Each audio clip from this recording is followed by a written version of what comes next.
I got 4. Yeah. No one goes in that inside. The sea actually like. Like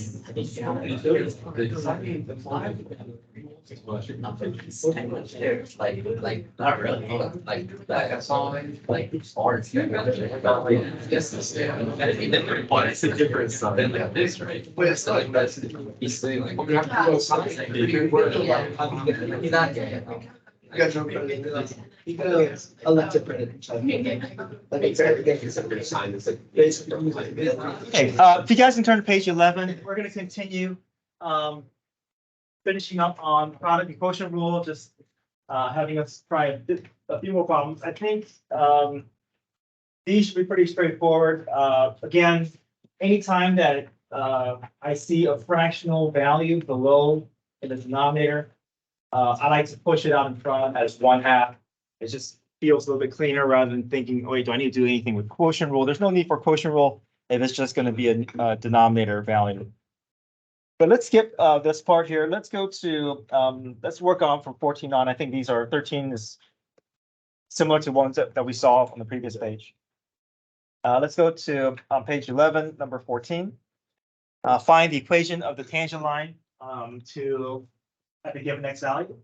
So, right, we've been right every time we do a new topic, we're always going to be asked about tangent line equation. But it's always the same thing, right? Get the order pair, get the slope, and then point slope form, right? So the order pair can come from the original function. The slope can come from the derivative, but in this case, to find the derivative, we have to go through what? Product rule, right? That a sine x and cosine x are distinctly different and separate from each other. They can't be combined into one. I guess we could going through we did a double angle identity, but we don't have to worry about that here. We can just treat it like two separate terms and just go through product rule. Okay, so try that. Attempt product rule to get to your derivative. From your derivative, you can get your slope. From your original function, you get your y value, and then point slope form. And then it's also a good chance for us to practice our unit circle values and see if we can arrive at those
Okay, try 14b. Also, tangent line equation. There's still also a need for product rule for g of x.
Okay, be done with 14. Try 15, but I'll show the work for 14.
Yeah, 15 is just asking what's f prime of 4, basically, instantaneous rate of change. So find the derivative, plug in 4. And again, there's a need for quotient rule because, yeah, as soon as your denominator shows multiple terms, you have to go through the quotient rule.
Right, any questions, 14 and 15? All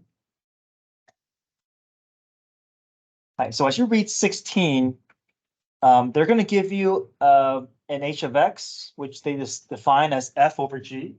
So if you didn't have anything else, and if you had to build your h prime, you would use what? Quotient rule. So that's the hint. Build your derivative, then compare it with their derivative, and see what must be the case that will allow your derivative to turn into their derivative. Okay, and use that to help you make some conclusions. Okay, so see if you can wrestle through number 6, and then I'll go through that with you. Sorry, work through number 16 on your own, and then I'll go through that with you.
Okay, does anybody have an answer for 16?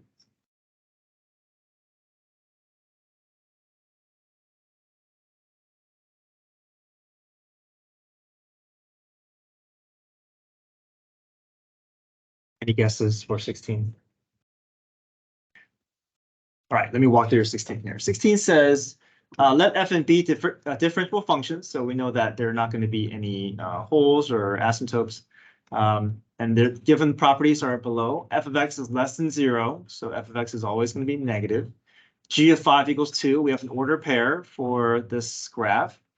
And this tells us that h is defined as f over g, and their h prime reduces all the way to f prime over g. So if we look at our h prime, it's all this, but then they can reduce h prime just to this, which means that something's dropping out, right? We know that this piece must be dropping out, and if this piece is dropping out, that means there must be a 0 hidden here. And we know that it can't be coming from f of x. F of x is less than 0, and that's going to be a negative number here. But that means g prime must be what? 0. That's the only way that this can disappear. And this disappears, then one of the g of x's cancel out, and that leaves us to f prime over g of x. So if g prime is equal to 0, that means g of x must be a what? Must be a constant. Must be some number. All right. And because g of 5 is equal to 2, then that means g of x must also be 2 as well, because that's the only way that constant will produce a 2 every time, no matter what value I give it.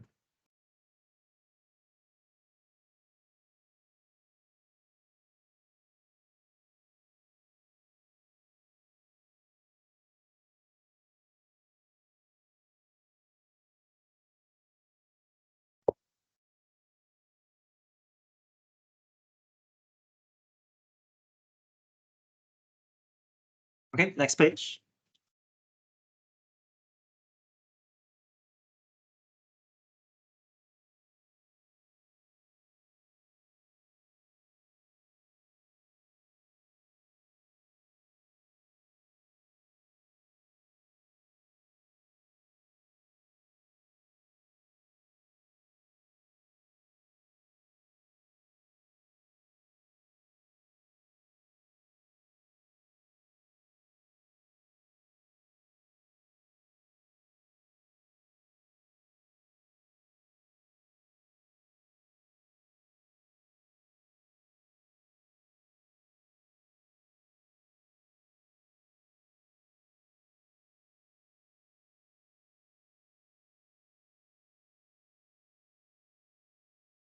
All right, it's page 12. All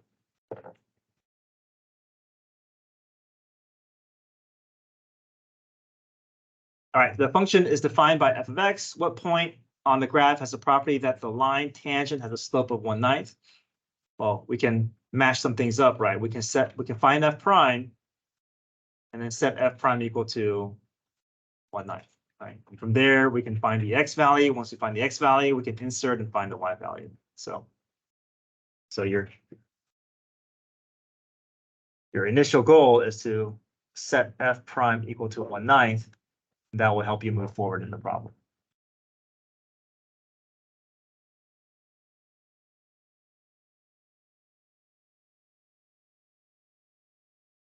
So go through your derivative process. You have to go through quotient rule, right?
I'm getting 2 different x values. So I know I'm looking for 2 separate order pairs. So I'm going to separately evaluate my function at my 2 x values.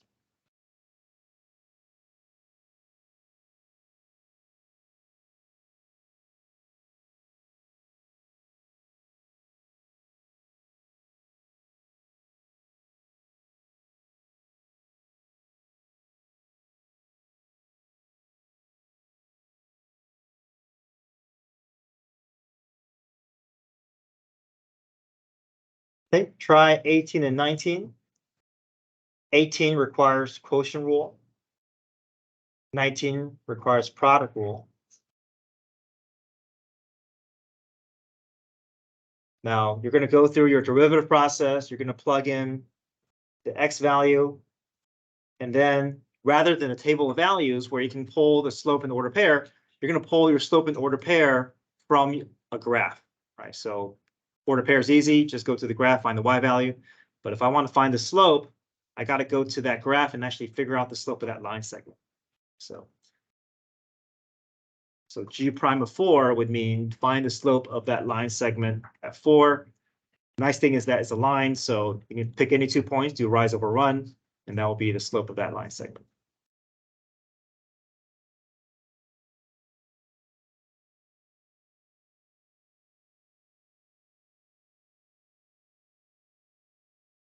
You guys time to work through those two, and I'll put the answers in.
Okay, here's 19.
Okay, does anybody still need 19?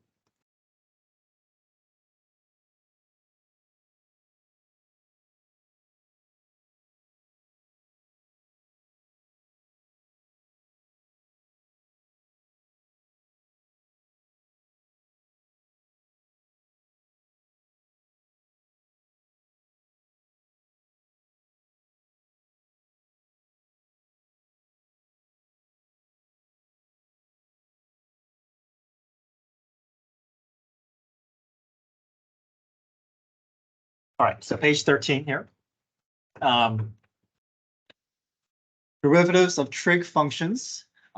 We've learned about sine and cosine. I want to talk about the other 4 trig functions.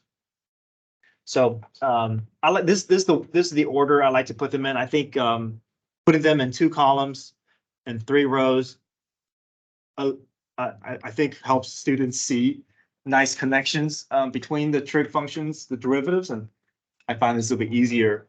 Sometimes I just encourage students, on the day of test or quizzes, just write out your 6 trig functions in this order, and then write out your derivatives based off of these relationships here. So first, we know that sine and cosine just involve each other.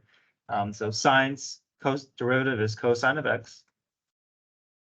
Cosine's derivative is negative sine of x. So the ones across from each other are always going to have a similar kind of a form in terms of there's that relationship there. Okay. Next up, tangent and cotangent. Tangent's derivative is secant squared x. And cotangent's derivative is negative cosecant squared x. So you see that they have a similar form. They both involve the squaring of a trig function. And then finally, secant. Secant's derivative is secant x tangent x. And the derivative for cosecant is negative cosecant x cotangent x. Again, they have a similar form. They both involve 2 separate trig functions. So here's some nice relationships here that will help you, I find, will help you remember some things here. So what I do is I put all the C functions in the second column, and I put them in alphabetical order. So COS, COT, and CSC. The nice thing about this is that all the C functions will produce negative derivatives. So that helps me remember which derivative is negative. The C functions will produce negative derivatives. These are easy, right? We know sine and cosine are just involving each other. And then the nice thing here is that tangent and secant only involves each other. And cotangent and cosecant only involves each other as well. So tangent is secant squared, secant is secant tangent. And if you can follow that pattern, you can follow that pattern here. Cotangent is negative cosecant squared, and cosecant is negative cosecant cotangent. So all these nice relationships hopefully will help you memorize these derivatives a little bit easier.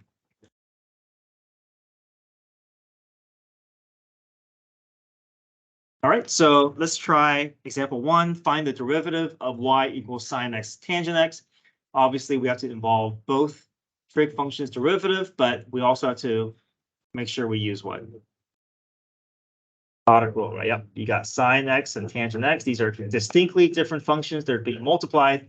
I got to go through product rule. Okay, so set up product rule and then find each term's derivative.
The reason that cosine tangent can reduce is because cosine tangent is the same thing as cosine.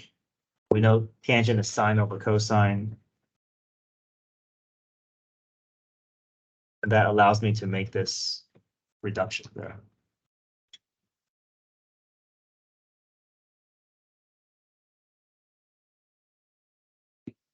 Like required on the exam or something. If you leave your answer like this in free response, that's fine. But if your answer choice was this, you need to be able to make that connection, right? So just know your, know the different ways that you can manipulate trig expressions. But typically, like double angle, I think, the only big trig identity that you want to make sure that you know is sine squared plus cosine squared equals 1. You can get everything else from that. But in terms of double angle identity, half angle identities, those, I don't see those show up on the AP exam. What about thing? No, that's not on the AP exam either. So a lot of the messier trig topics that you learned last year, it's not on the AP exam.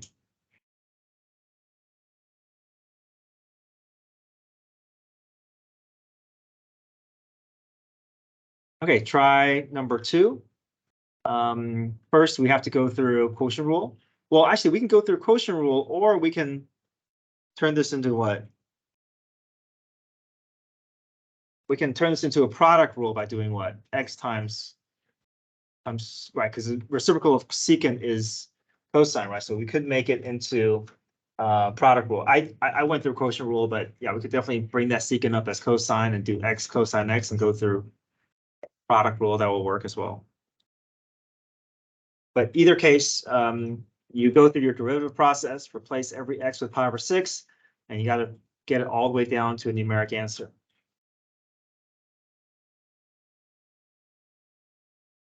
We work it out using product rule, see what that will give us. An easier or faster or cleaner solution here.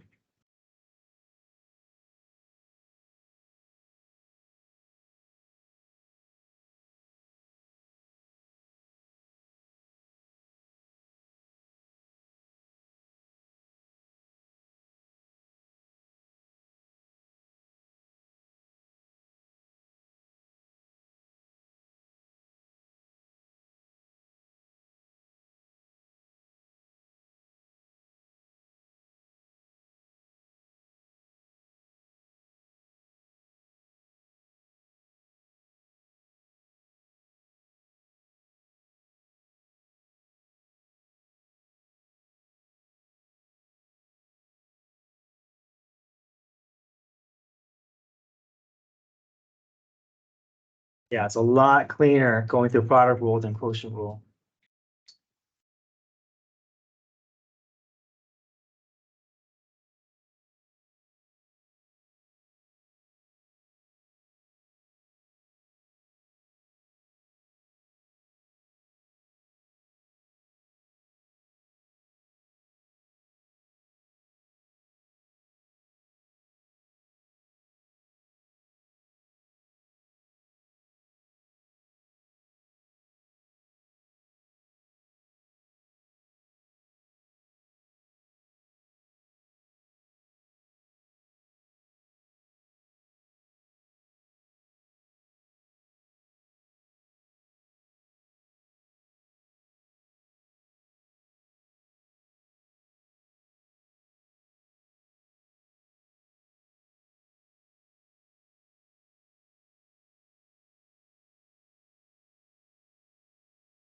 Okay, let's do any questions here? Let's do one more example. Can we go to the back and let's just do one tangent line and normal line equation. So let's try number 8 on page 14.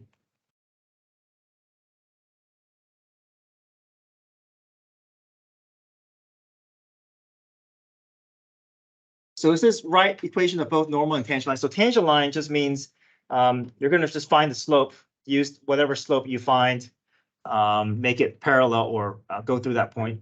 But normal line would just have to be the one that is perpendicular to the tangent line.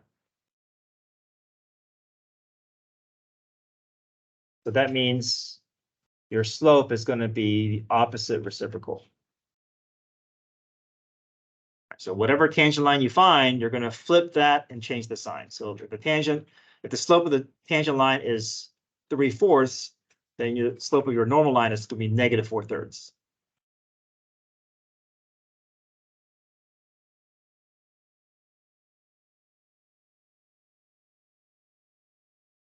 Yeah, you square at the end. Find the secant of find your trig ratio first, and then you can square the trig ratio.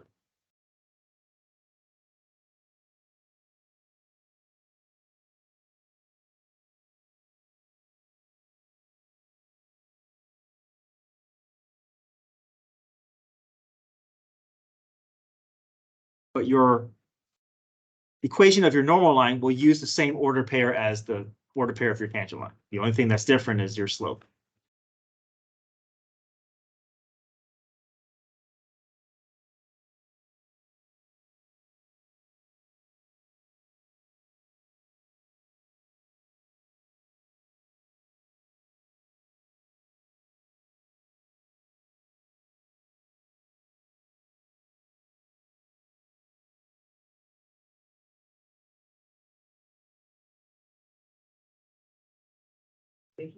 I like point slope form. I think that's the most efficient form, but if you put it in different forms, you'll earn full credit as well. But point slope form is preferred because that's the quickest and easiest one to get to.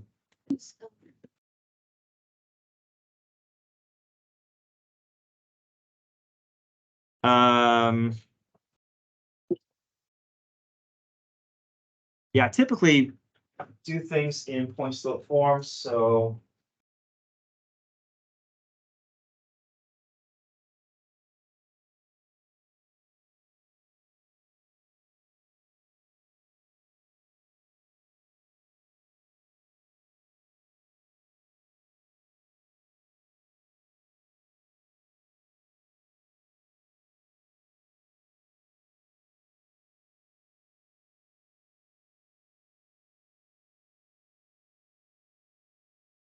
Yeah, I'm looking at my key here. It looks like whenever I wrote an equation with tangent line, I always put it in point slope The form. AP problem, sorry. Oh, AP problem.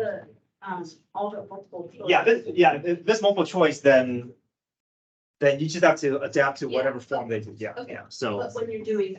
yeah. If it's for response, point slope form is the preferred form. Okay, thank you. Okay, few minutes remaining.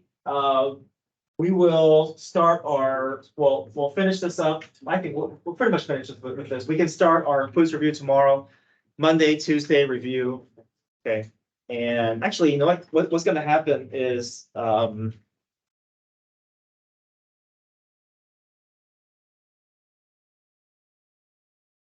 there's gonna be map testing going on Tuesday, Wednesday. So what I'm gonna do is we'll start review tomorrow.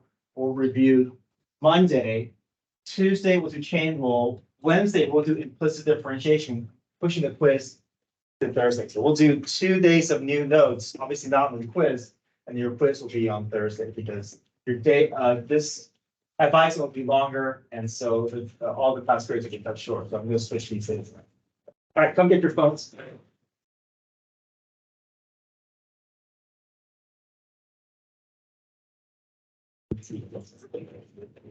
And we're gonna be on the test. No. Nothing from chapter 3 is on the quiz, but we're just, I don't want to lose instruction days. They're like a unit 2 test and unit 3 is like. Yeah, unit 3 will be a test, but I think of unit 2 as kind of like leading up to unit 3. So, I saw that till next and do it. okay, thank you. Think about it. I was trying to use that. Oh, that's the whole, oh, my mother was. You know, I can do this fine, but. That is